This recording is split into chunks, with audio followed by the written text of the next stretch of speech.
Guyon politik. Tentang pilkada, sudah pilkada kita serahkanlah kepada ya junior-junior itulah. Siapapun yang dipilih gak ada masalah, nggak ada kita, silakan. Kadang-kadang kita sama PAN, kadang-kadang enggak, ya monggo, ya kan? Nggak ada urusan, silahkan. Nggak ada intervensi. Saya jamin nggak ada itu. Saya mohon dengan sangat, berilah suaramu kepada Jenderal Ahmad Lutfi dan Gus Yassin.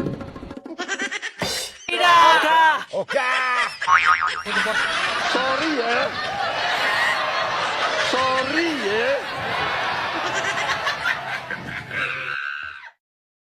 Pak Jokowi tanggapannya Pak Prabowo juga mendukung Pak Ahmad Lutfi, gimana Pak Jokowi? Pak Prabowo juga ikut dukung.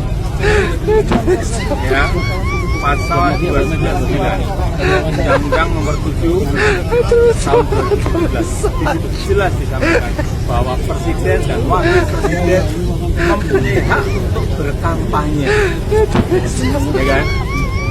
Kita tahu Pak Prabowo itu ketua partai Gerindra. Beliau yang merekomendasikan calon-calon yang ada di daerah-daerah. Jadi kalau beliau berkampanye, saya kira sah-sah saja, tetapi ada aturan mainnya. Itu aja. Yap, itulah video di awal di mana Pak Wowo dan juga Pak Wiwi ya saya kira beliau berdua ini adalah tokoh yang pantas disematkan sebagai tokoh ngedabrus. Kenapa saya bilang kedua orang ini adalah tokoh ngedabrus? Karena memang kerjaannya cuma ngedabrus, cuma omong-omong semata. Terlebih lagi Pak Prabowo hanya garang pada saat berpidato. Begitu di depan Pak Wiwi, Pak Wowo ini seolah seperti boneka yang mudah dikontrol, tidak mempunyai pendirian sama sekali. Nah kemudian kalau Pak Wiwi kita tahu sendirilah beliau ini seperti apa. Biasanya ucapannya itu pada saat siang hari membahas persoalan A, tapi sorenya tindakannya itu beda lagi. Nah inilah saya kira sangat cocok jika disematkan sebagai kedua sosok tokoh yang suka ngedabrus. Nah kemudian video yang akan saya tampilkan berikutnya adalah di mana ada Miss Julid ya. Lagi dan lagi Pak Wiwi ini disemprot habis-habisan, dan bahkan Miss Julid ini menyarankan bahwa kalau ingin menumbangkan Pak Mulyono ini atau Pak Wiwi, maka kalian anak Abah harus mendukung penuh Pak Andika di Jawa Tengah.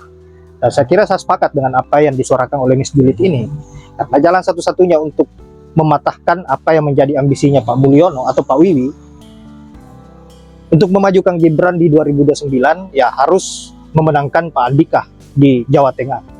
Nah sahabat-sahabat, untuk itu kita lihat dulu video lengkapnya seperti apa, dan silahkan sahabat-sahabat tanggapi apa yang menjadi komentar pedas Miss Julid ini. Nah nih pada saat belusukan Bul.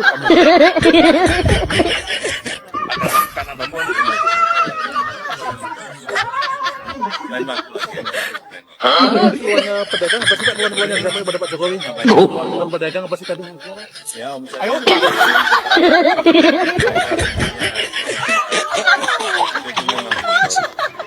Ekonomi kita COVID memang habis dibanding negara lain. Ya, kita sibuk-sibuk juga ikut administratif, Pak Lutfi, iya.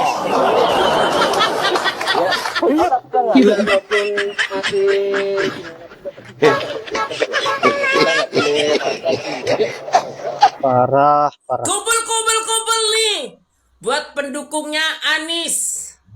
Kalau lu ingin menghancurkan seorang Jokowi, menangkan Andika Prakasa di Jawa Tengah. Wajib karena menangkan. Jawa Tengah adalah kebanggaan seorang Jokowi. Kunci Jokowi untuk Gibran nanti naik ke jadi presiden. Kalau lu pendukungnya Anies merasa tidak suka sama Jokowi, jangan omon-omon. Kalau lu mau menghancurkan seorang Jokowi, jangan pilih si Lutfi. Terserah lu sih, ya kan? Saya cuma ngasih paham, ya kan? Kalian kan lu gercos. Pahamin dulu, ya kan? Lu gercos, lu akan menguntungkan seorang Jokowi. Paham? Kalau mau jadi pendukung yang cerdas, ya terserah kamu sih. Saya sih tidak masalah mau siapa yang menang atau apa. Saya sih jujur, saya menginginkan Jokowi hancur, ya kan? Buktinya sekarang Jokowi sudah turun gunung, ya kan? Ikut kampanye, yang ditemuin kaum gembel, kaum gila bansos. Lebih ke turun gorong-gorong, turun gunung. Ya terserah, saya cuma kasih saran aja, ya kan? Kalau lu mau menghancurkan seorang Jokowi, kuncinya adalah menangkan Andika di Menghancurkan. Jawa Tengah. Karena itu adalah kunci Jokowi. Kalau sampai itu gagal, Jokowi akan jadi gembel, kelaparan kemana-mana, tidak akan dipercaya orang. Gibran tidak akan naik ke 2029. Gibran tidak akan naik. Tidak ada yang mau mengusung. Gila. Paham itu. Salam waras. Punya dendam pribadi nih. Sepertinya presiden yang setelah menjabat paling sibuk untuk ikut kampanye adalah Pak Jokowi ya. Ketika Pak SBY dulu lengser, dia nggak sibuk tuh ikut kampanye kemana-mana. Hari ini Pak Jokowi dengan jelas, kemarin bahkan ada video yang saya dapatkan, beliau ikut Pak Ahmad Lutfi untuk kampanye di Purwokerto di Banyumas. Tidak salah, semua punya hak politik, tapi alangkah lebih baiknya Pak Jokowi ini sebagai mantan presiden harusnya bisa lebih elegan dalam berpolitik. Ditambah, apakah kemudian ini pertanda bahwa memang Jawa Tengah adalah pertarungan antara Jokowi dan Megawati, sehingga ada kepentingan yang sangat luar biasa untuk memenangkan Jawa Tengah, karena Pak Jokowi menginvestasikan politik untuk anaknya, seorang wakil presiden yang hari ini menjabat gitu ya, untuk 2029 bisa menjadi presiden, dan salah satu lumbung suaranya Jawa Tengah. Yang ada di rumah datang lagi para bot rumah tangga ya, para botan dapur kembali buat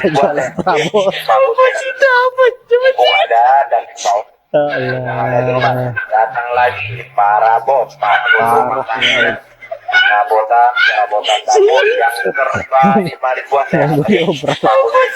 diobral ada dan yang ada di rumah datang lagi para bot rumah tangga ya, para botan dapur yang kembali buat ada dan yang ada di rumah. Ya, itulah berbagai komentar dari netizen. Saya kira cukup menohok. Ada Miss Julid di sana, dan tak lupa juga kompilasi video lucunya Pak Mulyono pada saat belusukan. Saya kira sudah terbukti bahwa keinginan Pak Mulyono untuk menjadikan dirinya sebagai presiden 3 periode sudah terlihat di video tadi, karena kegigihannya Ibu Megawati untuk bagaimana agar Pak Mulyono ini dihalangi oleh Ibu Megawati, sehingga Pak Mulyono menjalankan opsi kedua, yaitu menunggangi Pak Prabowo, menjadikan Pak Prabowo sebagai bonekanya, sehingga sekarang ini bisa kita lihat dari pergerakannya seperti apa. Bahkan Pak Prabowo sendiri dimanfaatkan untuk bagaimana agar bisa mengendorse Pak Lutfi di Jawa Tengah. Dan kemudian setelah Pak Prabowo membuat video untuk menyatakan mendukung Pak Lutfi di Jawa Tengah, pada akhirnya Pak Prabowo diserang bertubi-tubi oleh netizen. Setelah itu kemudian muncul lagi Pak Mulyono bagi-bagi kaos, seolah memang secara terbuka bahwa apa yang menjadi keinginannya 3 periode sangat besar. Nah, jalan satu-satunya benar apa yang dikatakan oleh Miss Julid, bahwa anak Abah dan juga kaum 16% harus bersatu bagaimana agar memenangkan Pak Andika di Jawa Tengah, untuk mematahkan apa yang menjadi keinginan Pak Mulyono Gibran Raka Buming Raka dijadikan sebagai presiden di 2029, dan ini wajib untuk kita patahkan melalui Pak Andika di Jawa Tengah. Nah sahabat-sahabat, saya kira hanya itu, Mimin tidak berlama-lama, dan terima kasih sudah menyempatkan diri untuk menonton. Semoga apa yang menjadi kompilasi video lucu dari Pak Mulyono tadi bisa menghibur sahabat-sahabat, dan juga komentar menohok dari Miss Julid bisa sahabat-sahabat pikirkan bagaimana agar bisa memenangkan Pak Andika di Jateng. Saya akhiri dengan ucapan wallahul muwaffiq ila aqwamit thoriq. Assalamualaikum warahmatullahi wabarakatuh.